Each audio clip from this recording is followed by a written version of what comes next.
迎收看新闻大白话，我是主持人翟轩，马上欢迎一下这个阶段加入我们讨论来宾，退役中将帅化明。主持人好，各位观众大家好。国际事务专家赖岳谦。主持人好，观众朋友大家好。还有东吴大学政治系教授刘碧荣教授。大家好。好，首先我们来关注一下东亚这边出现了一个紧张的状况昨天日本的媒体，日本防卫省提到了。那透过日本媒体来播放出来，就说哇，有一架大陆的军机运九禽搜机一度进入到了日本的领空，就是在九州长崎县的五岛市男女群岛外海这边，在日本的领空大概有2分钟的时间那日本的防卫省确认，这是首次有大陆的军机进入到了日本的领空。那日本的这个自卫队的F-15、F-2 战机是紧急升空那他们的外务省也在下午的时候召见这个中国大陆的大使、临时代理大使施勇来表达抗议要求防止再次发生这样的一个事件。但是双方其实并没有太激烈的冲突啦，就是说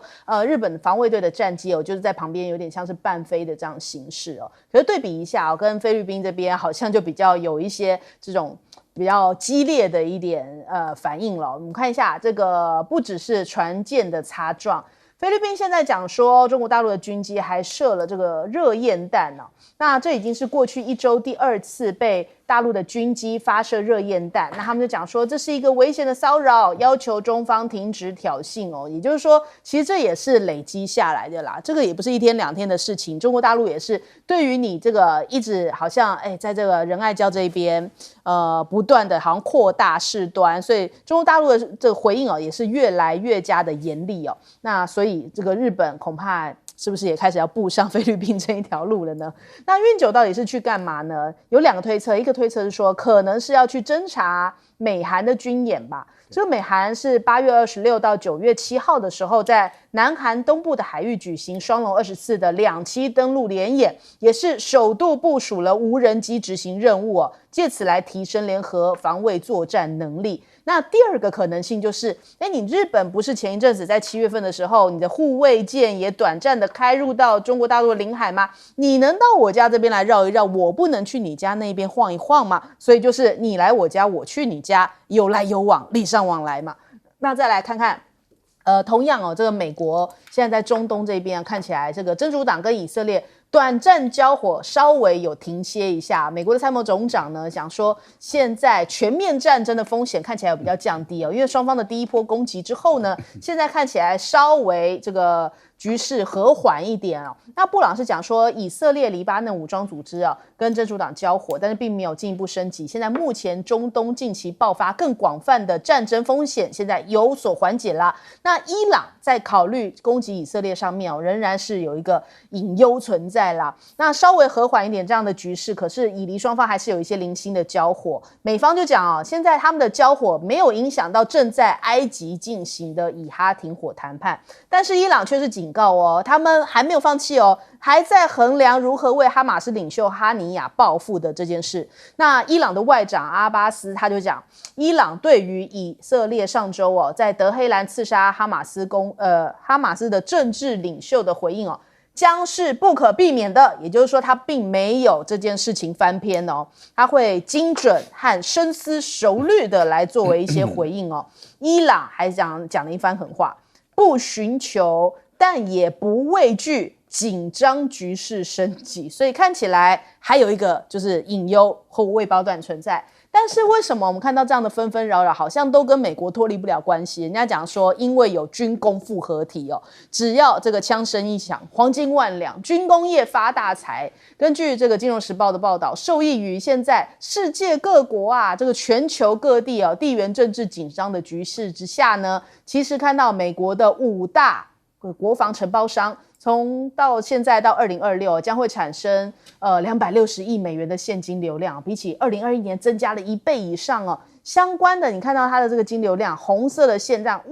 这样陡升上去从2020年等于说疫情之后开始到2022年开始这个俄乌嘛，然后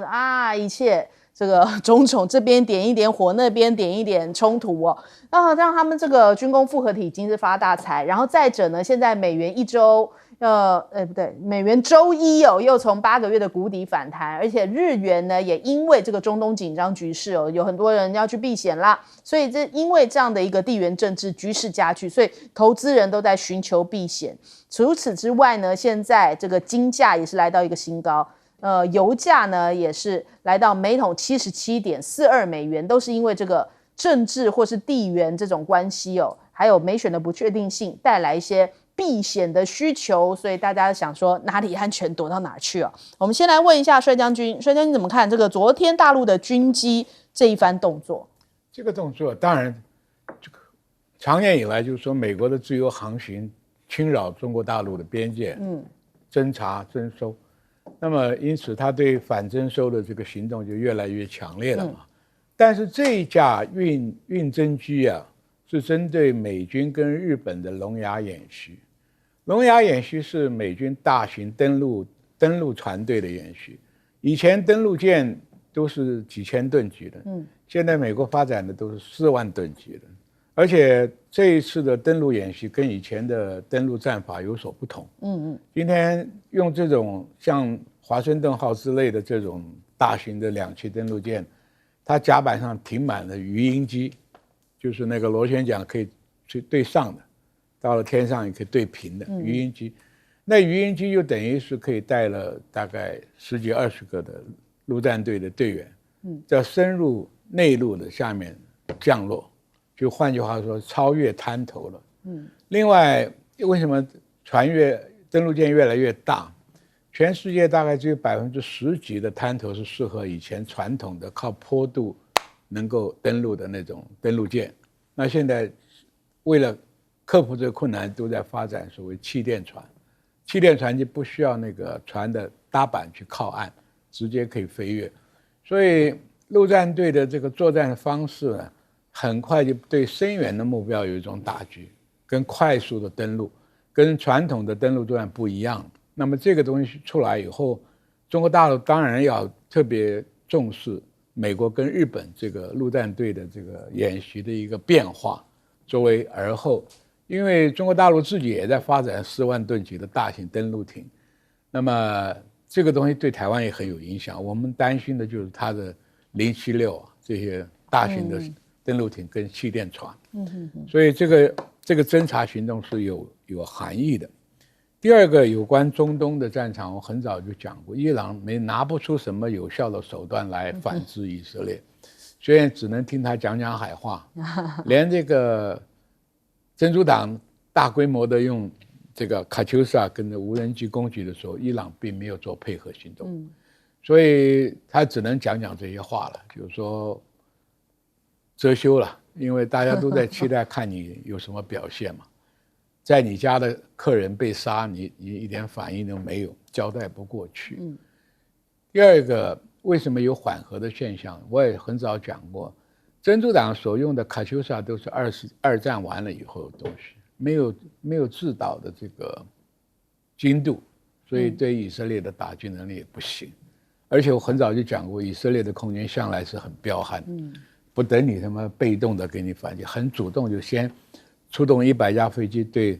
你像裸露在地表上的这个卡秋莎的发射器就很容易被摧毁。所以严格讲起来，中东的战争呢，闹不出太大的火花，但是不会停，就是小心的骚扰不会断，因为周边的沙烏地阿拉伯、阿联酋、卡达都不会采取什么行动，顶多拿点钱资助吧。那么就现在的问题就看美国大选能不能让这个巴勒斯坦的问题能够解决，因为不管是中国出来调停，美国出来结束这个问题，大概可以获得一个稍缓。但是纳坦雅胡一定趁这个大选期间，他会取得更多的领土，驱逐更多的难民，作为他的主张能够告一个段落。要不然的话，我觉得中东的战事会越来越多，越来越大。至于战争会造成军火商发财，这是必然的。只要一个火头，旁边7、8个国家到10几个国家都在买军火。这个俄乌战争就造成整个欧洲对俄罗斯的恐惧，再加上美国逼他们把儿子武器给乌克兰，自己的军备空虚，当然要大量的采购来弥补自己的不足。那在这边日本钓鱼台的问题，俄罗斯跟中国的问题，那韩国、日本、台湾也在买军火，所以这个军火公司是制造美国的政策，没有敌人的话，他就没办法生存，所以他的发财是必然的事情，创造需求。对，好，来问一下刘教授。那么，刚刚我们看到这个东亚很紧张哈，东亚事实上你可以看到，乍看之下，你说，哎，你们中国大陆你在东北亚，你好像也入侵进到日本的领空啊，那你在东南亚也跟这个菲律宾有发生这个冲突，其实这两个不完全一样啊。每件事情我们都要问说，它的目的是什么啊？它不是不小心进去，它总是有一个目的。这目的呢，那在东北亚这边呢，我非常同意刚才帅将军所讲的啊。你说他基本上是看，他就是看嘛。你两个目的，刚刚的新闻里面讲两个目的其实都有，一个日本到中国的领海，那么中国当然也进到你的领空，你们看一下。然后第二个呢，那当然就是侦测这个演习啊。可是，在菲律宾呢，我觉得那是一个战略的目的，因为菲律宾最近你可以看到一连串的跟这个中国大陆不管就是船、海上啊、空中啊。也这抗议不断啊，各种的这种的就冲突啊，这个船舰的碰撞啊，或空中这个危险的一个接触啊等等。那菲律宾内部呢，已经有一些意见出来了，已经有意见出来说，我们在美中对抗的时候，我们菲律宾是不是急着选边呢？啊，我们是不是加强我们的国防的时候，我们是不是要跟中国大陆做更多的一个沟通，更多的一个外交的一个沟通？要不然的话，你说美中一打起来，最后牺牲的是菲律宾啊，他的内部的意见已经有一些不同意见出来。我想这就是中国这样做的它的目的之一啊，就是让你们菲律宾，你再想想，你是不是真的往美国方面一面倒啊？所以东北亚、东南亚的经营不是完全一样。那么中东这边呢？这个是我们刚刚看到这个战争方面，它是一个焦灼，但是我觉得更重要的是，那谈判呢，谈判也谈不下去啊。那么上个礼拜布林肯第9度到了中东，到中东呢，他不但讲说这一到了关键时刻哈，为什么谈不下去呢？纳坦雅胡他也不想谈成啊，最重要的原因就是以色列内部的军方跟这个纳坦雅胡跟这样政府，他内部有不同意见，在加萨走廊里面，纳坦雅胡说，有几个走廊啊，有几个重要的军事的重镇啊，我们一定要占领。那军方就说不用了，我们用电子监控啊，如果说情势有改变的话，那我们马上可以有非常精准的反应。那纳坦雅胡说，你们军方是应该把所有的选项都列出来，我们文人政府来做决定，不是你做决定啊。那军人文人就有不同意见。老百姓呢就觉得赶快谈成吧，最好能够停火，要交换到人质是不是能够释放？那纳坦雅胡说，不是，我这重要停火一个条件呢，那就必须要完全的胜利。所以纳坦雅胡在乎在胜利，你更不要讲说他的各种私心啦，他希望维持他的政治生命啊，那么他内阁不要垮，这样他的一些贪腐的一些案子不会冒出来，这当然是另外一个他私人的目的。但就战争的目的，他朝野意见不同。那朝中呢，军文意见不同，那说谈判怎么谈？这就也是同样的陷入一个焦灼。好，来请教赖老师。美国跟韩国的年度演习双龙军演是26号开始了，然后一直要到9月才结束，所以有一段时间。但是问题就在于大陆为什么选择在26号，它的这个侦察机运侦9要进入这个长崎县的这个领空里面，它有几个含义一方面就刚好现在刚刚这个苏利文降落在北京了，那也就是说苏利文要到北京去进行3天的长时间的一个谈判27、28、29跟王毅有连续3天的一个谈判，这么长的时间，可是在这个之前。苏利文就透过他的同事开始放话了，说他们要谈南海的问题、台海的问题、东北亚的问题，还有也就是朝鲜的问题，还有就是这个中国大陆提供给俄罗斯的军工企业的问题，还有俄乌战争的问题，还有就是贸易的问题、关税问题、301的问题，好像全部都要谈了，经济、贸易、财政、军事什么都要谈。可是就在这段时间内，我们看到南海的菲律宾闹得更凶了。苏利文在前天还赞赏这个菲律宾在南海的表现，还在给他5亿美元，所以我们可以看到全部都在一起了，都在一起。因此，中国大陆在这段时间内在南海就加强对于菲律宾的这种驱逐啊，所以我们看到，不管是对于空中的飞行器，那么丢那个械光弹，对于海上啊用海警船，那么去赶走菲律宾的船只，然后在这个日本这个地方就进入了领空。进入了这个领空有意义的，它一方面是回应7月4号啊到7月5号，中国大陆在这个钱塘江口实施实弹射击的时候，日本的军舰2月号故意的进入这个浙江的领海啊，那么待了20分钟，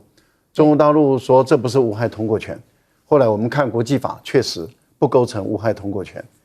因为这是国际法的第19条。也就是海洋法公约有关于无害通过权第19条的界定。日本的这艘船已经具有情报收集的能力，而在当时中国在进行的就是军事的实弹射击的这样的一个行为，所以不构成这个无害通过权。所以后来日本改口了，日本改口就是说，哎呀，它是技术性故障，并不是无害通过权的问题。那这代表什么？日本心知肚明，中国现在回给日本，可是就在这个时候。也27、28、29，中国宣布在南海实施实弹射击，而且呢，在跟缅甸的周边也实施实弹的军事演习。中缅的边界实施实弹演习，那也就是回应美国苏利文要来之前，在跟由他们的外交部，美国的外交部跟缅甸的反对派，那么跟他们通声息说，我们会更强力的支持你们，更强力的支持你们，让他们做什么呢？让他们跟缅甸政府的内战打得更激烈，现在战争已经外溢到中国的边界上去了。所以我们看到苏利文事实上是在布一个大局，那布这个大局的目的是要增加他跟中国大陆的谈判筹码。中国大陆也针对性苏利文的做法，那么完全跟回去，也就是你用拳头来，我就用拳头回去。所以我们看到这一场较量，事实上中美还没有开始谈判之前，已经开始在较量了。孙将军想补充？我想为什么我特别强调这次双龙演习，中国大陆要去看？你要知道，美国的陆战队是美国的第4军种，他把它特别从海军脱离出来。他为什么强调陆战队？因为陆战队是美国对外行使权力、攻城略地的东西。你看世界上很多纷扰，飞弹打来打去，无人机打来打去，没有结果的。你顶多就是城市船破，基本设施被毁。但是没有解决纷争的问题，解决问题一定是登陆，是陆军占领的问题。那为什么美国有美利坚号、华盛顿号这种4万吨级的这个大型登陆艇的陆续制造，现在在演习？中国大陆也在第4艘的4万吨的这个076也在做。那为什么我要强调它？现在大家都在发展这个，你看看啊。日本参加这个演习，是不是将来对北方四岛的问题还要中期解决？要不要陆战队？你飞弹打来打去没有结果嘛？那美国要解决南海的中国的造岛的问题，他要不要用登陆部队？因为你飞弹打来打去可以修补嘛，对不对？那所以这个世界上的纷争很多东西，这个大型登陆艇还是行使美国权力或者中国行使它自卫权力的一个重要武器。所以要不然的话，美国不但的发展这个华盛顿号、美利坚号这些船，中国大陆也在搞076的第4条，将来可能还会再做4条。换句话说，我们今天看世界上纷纷扰扰，无人机了、飞弹了、火炮了，局部战争打得个没完没了，旷日持久。所以美国要威胁中南半岛的这个中国的造岛的填礁造岛的小岛，日本要对付北方4岛，都有这个需要。所以这个演习对中国大陆来讲必须要看很清楚，就是你将来的2栖登陆作战是什么个方式进行，所以有特别的意义。好，我们先休息一下，广州马上回来。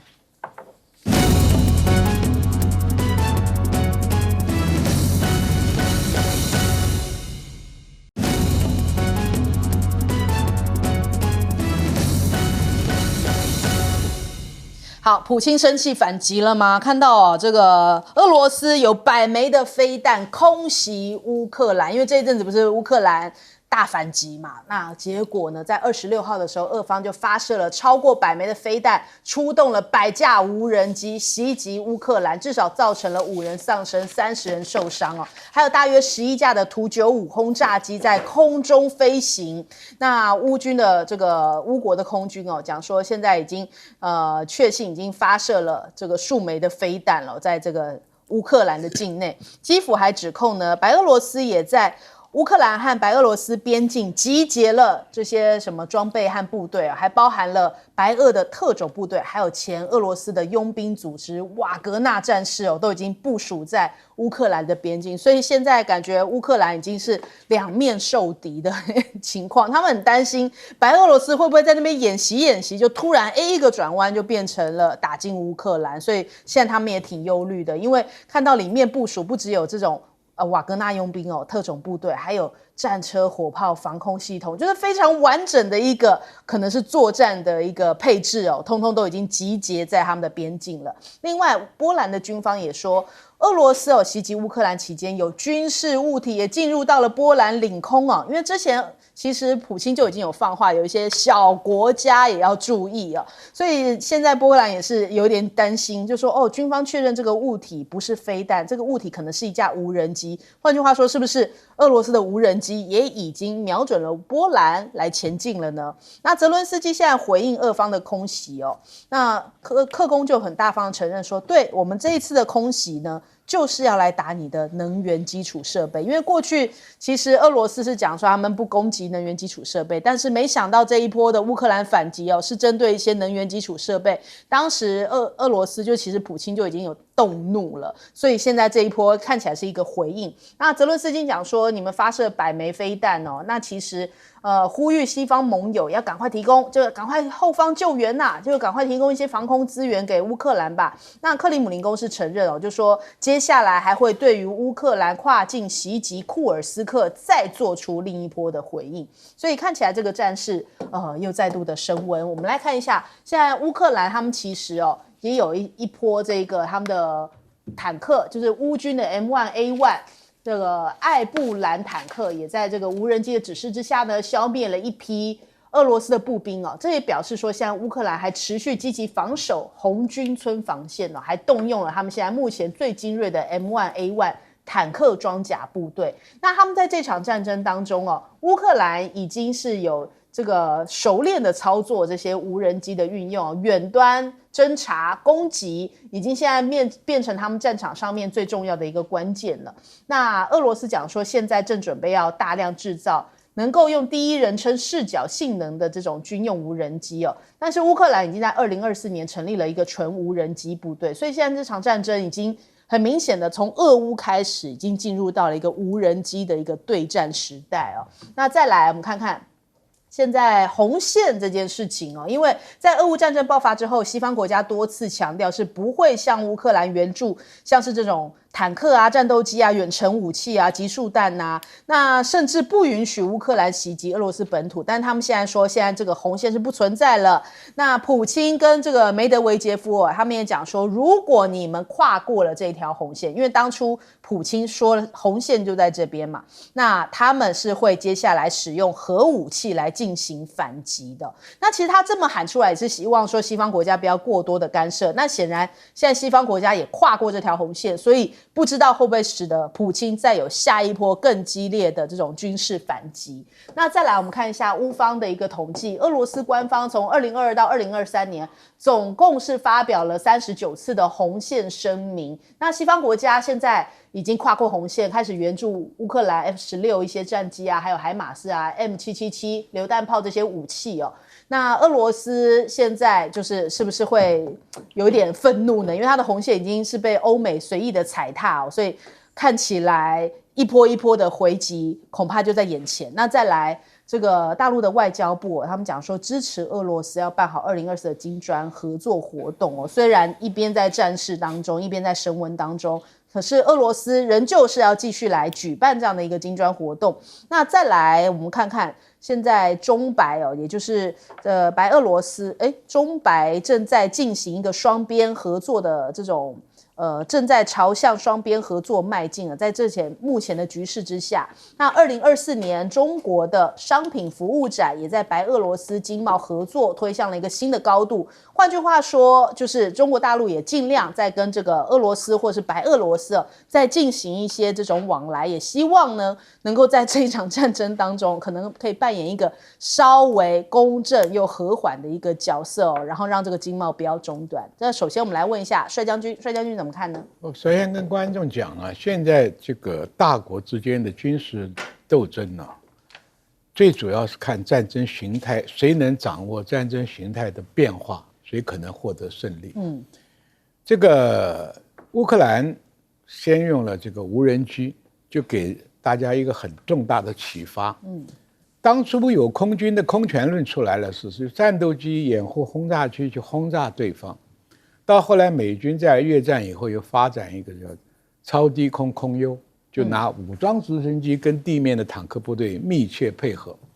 但是武装直升机还是很昂贵啊，还是很昂贵。所以现在发现无人机可以取代部分这个武装直升机的功能，可以大量的使用，而且很便宜。它不需要燃料，也不需要油料，也不需要机库，它可以几乎很小的体积带了有杀伤的这个炸弹，而且它不需要制导，因为好的飞弹都要有精确的制导系统，制导就要靠卫星呢，靠这个空警机啊，无人机不要。所以你看，乌克兰成立了叫无人机部队司令部，因为他负责要跟很多军种要联系，提供情报给人家。这个 M1 坦克能够杀伤俄罗斯的部队，也是靠空中无人机提供目标的性质、方位。M1 是个好坦克，它唯一的弱点是背部的这个引擎上面的引擎盖，所以天上攻下来它就也容易被击毁。其他它的性能，我在美国看过这个车子，也开过几分钟，它可以在高速移动中间很精确的打动它的目标，装甲也蛮厚。所以这个问题就是说，无人机又可以帮助它，但是将来俄罗斯的好的无人机同样可以炸毁它。所以我讲，我们看很多战史，就是说，谁掌握了一个比较先进的战争形态，到最终他的获得战争的胜利。所以现在你看，这个无人机已经启发了一个超低空的一个空优，而且便宜。今天你拿一个价值上几千万美金的一个导弹，所以你看为什么普丁打的都是能源设施，他不能拿导弹去打步兵嘛，划不来嘛。只有打到你一个发电厂、发电站，你一个高级的指挥所、重要的这个通信中心，它才值得。所以每次大家看，哎，打了多少发，死伤不过10几个人，在我们看起来好像没什么战果吧。事实上，导弹是攻击精准的、有价值的目标，无人机就可以普遍使用。你看，我们最传统的军队打仗，挖战壕平面射击的武器对它没有用嘛？那无人机飞到你头上丢下来，那不一样。对，所以美国现在也改变它军援的，就是说最近俄乌战场上比较有用的海马斯，可以打远距离的战略目标，大桥、补给库、油料库。第二个777的长程自走火炮，因为最近这半年里面，双方打的就是炮战。你看，俄罗斯可以提供1万发一天，乌东战场的乌克兰只要按配给量来使用，所以炮弹也决定了未来战争的胜负。第三个，乌克兰现在已经是最后的精锐拿了去做突破口，但是俄罗斯还有2个预备队，一个是车臣的预备队，一个是白俄罗斯的预备队，这个才是造成欧洲很多国家的担心。所以波兰反应最强，因为波兰是支持乌克兰最力的一个国家，收容了几百万难民，又给钱又给力又给武器，所以这个战争往后看，胜负将来就看瓦格纳部队跟白俄罗斯的部队的动向，跟车臣的部队是不是在突破口那边参加，这个我们是值得观察的东西。好，来请教赖老师。泽连斯基让他的精锐部队去往北打，打库尔斯克这个地区，他原本有2个用意，一个是在军事上能够缓解它在乌东地区顿涅茨克它承受到俄军的攻击的压力，看能不能吸引俄国的主力部队往北移动，然后这样的话，它可以把顿涅茨克的这些压力能够获得解除。二方面，他告诉北约说他还有能力，他本身可以往北攻，那么甚至往墨西哥的方向来进展，那希望能够获得更多的援助。事实上，他两个都没有达到因为第一个，普丁没上当，没有把主力部队往这个北部来移动；二方面，他也没有办法往莫斯科继续进展，他自己把这个桥梁炸了，就挡在那个地方。但是问题就在于，俄国就直接说是在美国的协助下，是在北约的直接的介入下，所以普丁跑去南奥塞梯对着他们在20年前十几20年前的一个恐怖主义的悲剧，他这个惊天一跪不得了，也就是释放出一个明确的讯息。这个讯息我们在上礼拜有跟各位分析，那现在马上看到的就执行了。那也就是说，普丁的态度很明白，那既然战争已经没有边界了，没有框架了，那就没有差别了。所以他很明显的在这一波里面，就对于乌克兰以基辅为主，但是对于乌克兰的其他的地区10几个地区的重要的城市的民生设施开始进行攻击，而他已经宣布这只是他的第一波，所以也就是说还会有第二波，还可能会有第三波。那为什么挑在这个时间来做这个动作？我们都知道现在已经8月底了，9月在欧洲，尤其是东欧这个地方，他们的冬天来的比西欧还要早一点。我们在西欧的时候，我在法国的时候，我们的冬天秋天来的时候，大概就在10月的时候就已经开始感觉到凉意了，11月的时候进入寒冷。那乌克兰是更早，民生设施都被攻击完了以后，乌克兰怎么过这个冬？对，所以我觉得对于俄国来说的话，它的压力只会越来越大而已。好，来请教刘老师。对，这里面几个点事实上从拿破仑战争以来很多军事学家就发现，那么很少说战争是哪一场战役是个转捩点，因为打到最后就是消耗战。那消耗战呢？现在你说消耗俄罗斯，俄罗斯用证明跟你讲说，我市场还有很多部队可以打，没有那么容易消耗所以消耗战最后打到最后胜负谁出来，这是我们看的第一个点。第二点呢，就是非常同意刚才帅将军所讲的，这个无人机现在已经改变了整个战争的形态。事实上，从当时高加索战争的时候那么亚美尼亚、亚塞拜然在打的时候，就是靠着无人机，然后发现哇，土耳其无人机这么厉害然后慢慢的无人机呢，最早的时候无人机是 CIA 是美国式的情报单位在后面控制，现在慢慢的无人机变成一个正规的一个部队了，所以战争这个形态整个改变。那我们刚刚那一条新闻里面谈到说很多红线其实还有最后一个红线就是核武。核武呢，就大家都看到俄罗斯到底会不会用到战术核武？你看到我们的刚刚在新闻摘要也谈到说，中国大陆跟俄罗斯的关系非常密切，但是呢，那么中国也一再讲不要用核武。如果真的核武，那这个线一跨了，那这个后果就不敢想象所以不管怎么样呢，中国大陆还是拉着俄罗斯说，你再怎么样，你的核武这条线不能跨。所以我们看起来好像红线谁也不在乎谁的红线，可是那一条核武的红线，其实是我们现在所关注的一个重点。好，我们先休息一下，广告之后马上回来。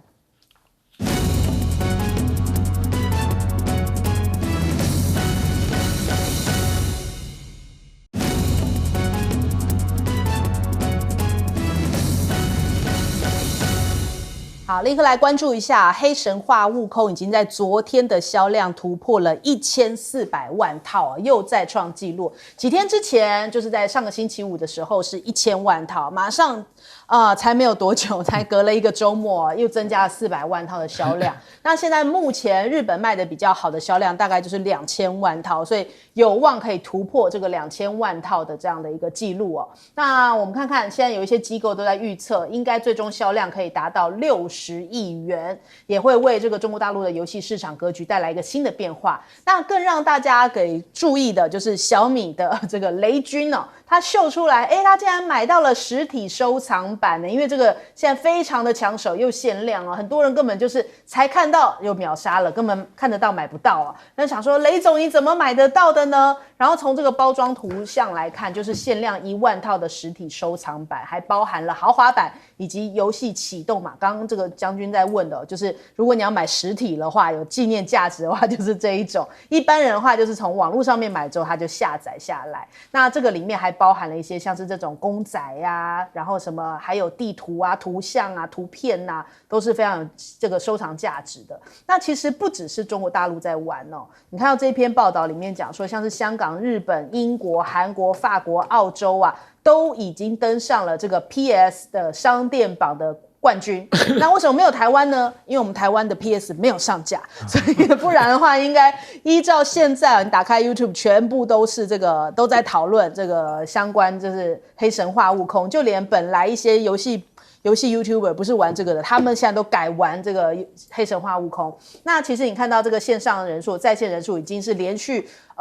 大概1个星期哦，都已经是超过200万人。那再来我们看一下，大家就开始讨论起，里面的角色是画出来的吗？没有，它其实是真人，就是他找了真人演员来捕捉他们的这个样子。那这个大陆的演员的王国豪哦，他说其实是一个新的演员，他就说他当初收到游戏公司邀请的时候去建模，然后他做了很多表情，做了60种表情哦。印象最深的是有一个表情要把眼睛瞪到很大，做到愤怒的感觉，其实就是这个开篇的时候跟这个悟空的这个对战的那个表情哦。他说一直到游戏上档的时候才发现，哇，自己是二郎神啊，所以他是后来才知道，因为他们就保密哦。所以这些演员们哦，他们其实都是后来才知道说自己扮演的角色是谁。那更妙的是说，现在这个担任二郎神的这个王国豪，现在大家都讲说啊，这个二郎神哦，自己还去玩了一下黑神话悟空。那就在第一关的大 boss， 就是很多人都卡在这边，就是这个网络传言叫做苏贞昌的大头，因为看起来很像这个光头哦，所以有些人就取名叫他说是苏贞昌的关卡，他过不去啊。我们来看一看，我势必要拿下他这把。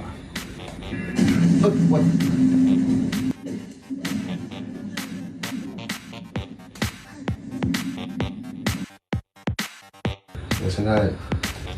最好不要跟我说话。啊！我怎么在这儿都死了？啊！别再录了，要不然我就被小怪打死了。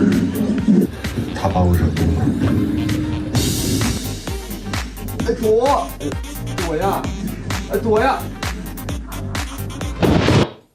好，所以这个光头还打败了二郎神，这在网络上面大家当一个话题，到底多难打那个光头哦？很多人讲说要打100-200次，有些人是这样打了8个小时哦。所以这个其实是蛮难的一个关卡，我个人打了5次，所以还算可以，还算可以。昨天还被亮哥笑这样子。好，然后再来我们看一下很多演员哦，这边你看到哇，女性演员都人家讲说都是挑的这个很漂亮的模样，人家以为说画得很漂亮，没有，他们都是用真人来建模的，所以人家讲说哇，这个女演员的角色颜值都非常的高。那悟空到底是谁呢？是另外一位演员叫做殷凯哦。他说他后来知道要扮演悟空的时候，他非常兴奋。那为什么他知道他自己扮演呢？因为他其实还有包含了很多动作，他是直接全身粘满这个感应器，所以他要做出很多这种悟空里面的动作。所以他知道他自己是这个要扮演齐天大圣，他从小是练武术，他说对他来讲简直是美梦成真。而且现在很多大陆啊，现在流行一个梗叫做上班是马楼，马楼就是猴子啊，广东这边讲猴子叫马楼，下班变大圣，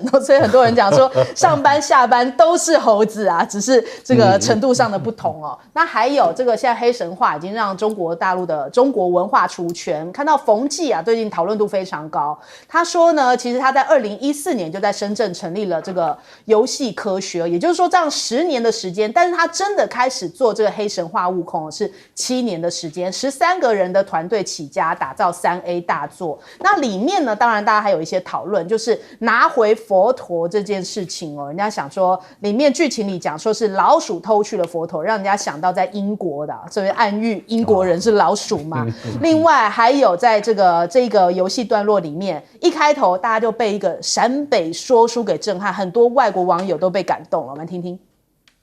我有800里，曾是官为富饶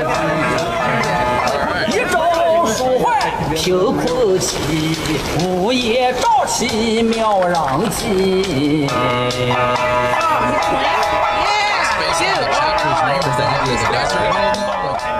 无父君无法纪。山西话也流行。好，在这个游戏里面哦，在弹的那个就是无头的，他那个角色就是无头的一个菩萨，所以为什么我们把这两个摆在一起？那现在连韩国都在讲说，看到了悟空的成功哦，他们现在开始在反思自己的游戏产业出了什么问题。首先，我们来请教一下帅将军怎么看？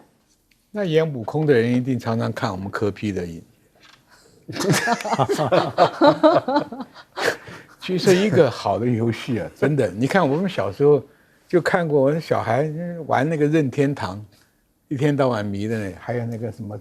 那个会跳的马里欧，对不对？对。所以他会创造一个产业。韩国搞几个小男生唱歌，也搞成一个产业。所以这个东西啊，大家都知道创新，但是硬是要像这些小朋友啊，肯花这么多时间，肯努力。你像这些马克思啊，这些东西都不是一天造成的啦。你像那个 Apple 的创始者也在自己车库里搞很久。现在问题就是，我希望台湾的老百姓、年轻人看看，不要再追求小确幸。